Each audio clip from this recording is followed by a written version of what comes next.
शक्य ती मदत आपल्या सिंधुदुर्ग जिल्ह्याला देण्याच्या दृष्टिकोनातून ती जे त्यांनी तयारी दाखवलेली आहे, त्यासाठी जिल्ह्याचा पालकमंत्री म्हणून मी त्यांच्या मनापासून प्रामुख्याने आभार मानतो. अशा पद्धतीचे जेव्हा आरोग्य कॅम्प आपल्या जिल्ह्यामध्ये भरवले जातात विविध संस्थेच्या माध्यमातून, तेव्हा आपल्याला लोकांमध्ये त्या आरोग्य कॅम्पमध्ये झालेली गर्दी आणि एकच झुंबड पाहायला मिळते. याचा हाही अर्थ आहे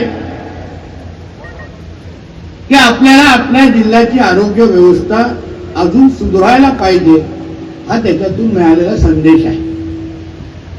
आणि जिथे जिथे अशा पद्धतीचे आरोग्य शिबिर घेतले जातात, मग आपण तज्ञ डॉक्टर आणतो, चांगली सेवा द्यायला प्रयत्न करतो, तेव्हा तेव्हा जिल्ह्याच्या लोकांच्या वतीने समाधान व्यक्त होतं.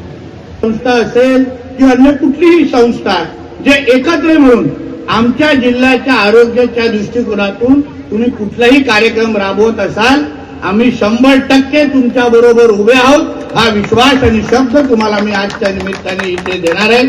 आपण एक चांगला कार्यक्रम आणि उपक्रम इथे आपण राबवलेला आहे. आमच्या उमेशजींनी चालता चालता रस्ता दाखवला, मला पुढे गेलो, हा रस्ता दाखवला तर पालकमंत्री आल्यावर स्वस्तात सोडायचं नसतं ना, म्हणे बरोबर मला चालत इथे आणलं आणि रस्ता जसंच चालत होतो तरी विचारलं, साहेब रस्ता कळला का, काय चालवत आणलं, मला कळलं.